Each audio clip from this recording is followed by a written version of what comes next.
जिस काम को करने में कई बार नाकाम रही अमेरिका की नासा, जिस काम को करने में बार बार दुनिया के लिए खराब बना चीन, उसी काम में इसरो ने रच डाला इतिहास। पूरी दुनिया हुई हैरान। दोस्तों, शायद आपको पता भी नहीं चला और 7 मार्च को रात को जब पूरा देश सो रहा था, तब इसरो ने एक ऐसा इतिहास रच दिया जिसे सुनकर ही आपके दिमाग की बत्ती जल उठेगी। वो इसलिए क्योंकि इसरो ने अपने ही एक लाइव सैटेलाइट को अंतरिक्ष से समंदर में गिरा दिया है। तो आखिर इसरो को ऐसा करने की क्यों सूझी कि अपने ही सैटेलाइट को खाक कर दिया और उसे समंदर में क्यों गिरा दिया?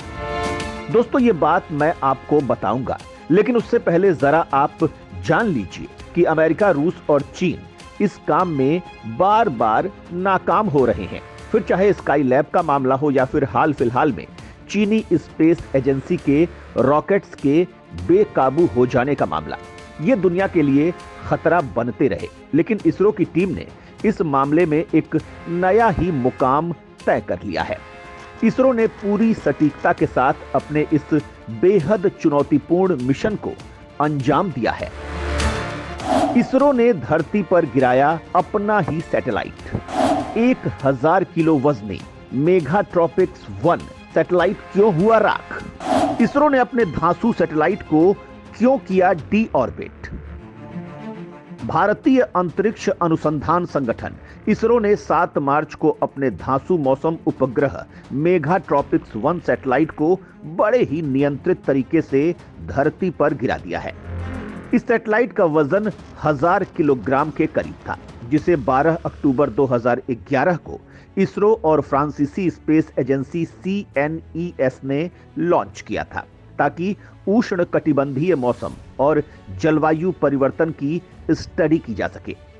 दोस्तों, इस सैटेलाइट को लॉन्च करते समय अनुमान लगाया गया था कि ये ज्यादा से ज्यादा 3 साल काम करेगा, लेकिन भारत के मौसम और जलवायु परिवर्तन पर मिल रही अहम जानकारी को देखते हुए इस समय को बढ़ा दिया गया। इसने 1 दशक से ज्यादा टाइम तक वैश्विक स्तर के जलवायु परिवर्तन और भारत के मौसम की जानकारी दी, यानी इसने तय वक्त से कई गुना ज्यादा वक्त तक भारत को सर्विस प्रोवाइड की है, जो इसरो की तकनीक पर भरोसे को और मजबूत करता है। दोस्तों, ये सैटेलाइट अभी भी अंतरिक्ष में बना रह सकता है, लेकिन फिर इसे क्यों गिराया गया? क्योंकि संयुक्त राष्ट्र की एक संस्था है UNIADC, ये धरती के करीब घूम रहे उन सैटेलाइट्स पर नजर रखती है जिनकी उम्र खत्म होने वाली होती है या फिर वो काम खत्म कर चुका होता है।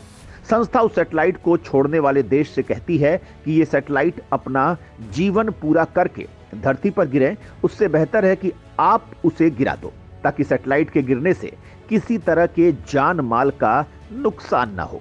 और खास तौर से उन सैटेलाइट्स को नीचे लाना जरूरी है जिनकी उम्र 25 साल से कम है। लिहाजा इस संस्था ने इसरो को इसे धरती पर लाने की रिक्वेस्ट की।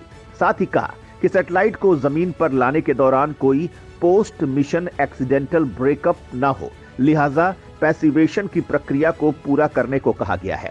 अगर ये सैटेलाइट अभी नीचे नहीं लाया जाता तो कम से कम ये अगले 100 सालों तक धरती की कक्षा में घूमता रहता। करीब 1000 किलोग्राम वजनी इस उपग्रह में तकरीबन 125 किलोग्राम ईंधन बचा हुआ था और इसी को देखते हुए इसरो ने अपना बड़ा मिशन लॉन्च कर दिया, क्योंकि इसरो के मुताबिक ये बचा हुआ ईंधन दुनिया के लिए बड़ा खतरा बन सकता था। MT1 सैटेलाइट का कंट्रोल्ड री एंट्री एक्सपेरिमेंट रहा सफल। इसरो वैज्ञानिकों पर बढ़ा दुनिया का भरोसा। दोस्तों, ये धरती से करीब 874 किलोमीटर ऊंची कक्षा में 20 डिग्री एंगल पर झुककर चक्कर लगा रहा था। चूंकि इसके पास करीब 125 किलोग्राम ईंधन बचा हुआ था, जो इसे धरती पर वापस लाने के लिए काफी था। इसरो के वैज्ञानिकों ने इसे ऐसी जगह पर गिराने की सोची जहां पर कोई भी इंसान या जीव ना रहता हो।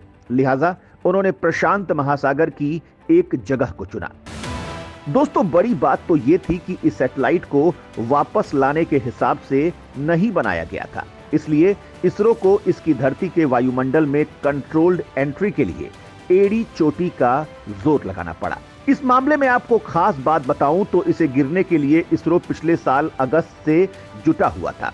वो लगातार इसकी दूरी को कम करता जा रहा था।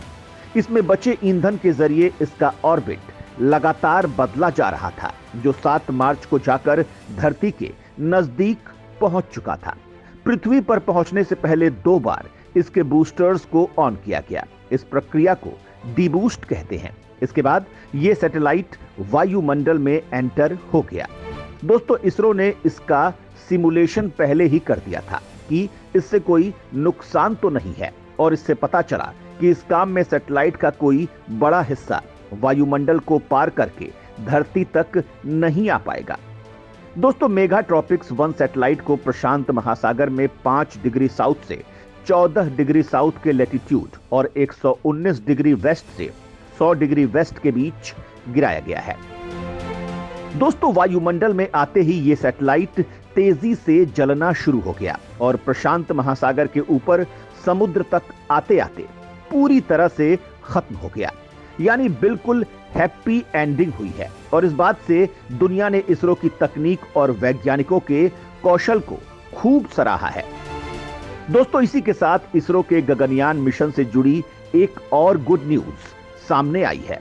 इसरो ने गगनयान मानव अंतरिक्ष उड़ान मिशन की तैयारियों के तहत पैराशूट की क्लस्टर तैनाती से जुड़े टेस्ट सफलतापूर्वक पूरे कर लिए हैं। गगनयान मिशन में इन पायलट पैराशूट का इस्तेमाल मुख्य पैराशूट को निकालने और अलग से तैनात करने में किया जाता है। इतना ही नहीं दोस्तों, इसरो ने भारत के सबसे महत्वाकांक्षी मिशन चंद्रयान 3 को लेकर भी एक बड़ी गुड न्यूज दी है। भारत ने अपने धांसू रॉकेट को तैयार कर लिया है, जो चंद्रयान को लेकर चांद पर जाएगा।